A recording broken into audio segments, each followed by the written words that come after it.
In the aftermath of the Paris attacks, governors from several states are trying to block refugees coming from Syria.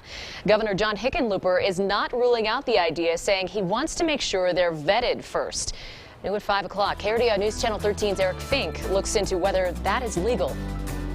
Pakistani-born Arshad Yousufi has called Colorado home for more than 30 years.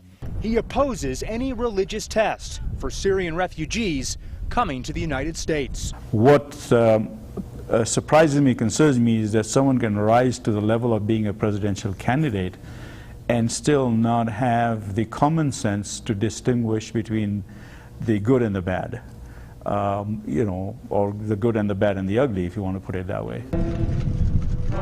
But after the Paris attacks, some government leaders on every level want to take every precaution. We shouldn't be bringing in tens of thousands of Syrian Muslim refugees. Instead, we should be resettling them humanely in Middle Eastern countries that are majority Muslim. We can help them deal with their refugee status, but the first obligation of the president needs to be as commander-in-chief to protect the safety of the United States of America. Today at the G20 summit in Turkey, President Obama said that's not how it works here. We do not close our hearts to these victims of such violence and somehow start equating the issue of refugees with the issue of terrorism. UCCS professor and terrorism expert Edin Wojcik echoes those words. It is un-American and it is shameful. There's no doubt about it.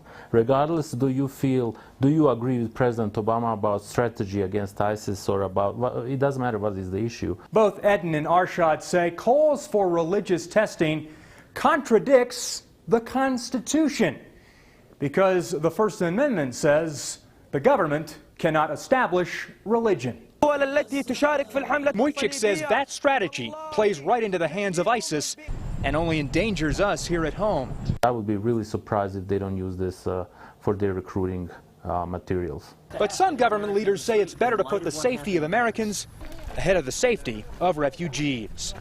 Eric Fink, KRDO, News Channel 13.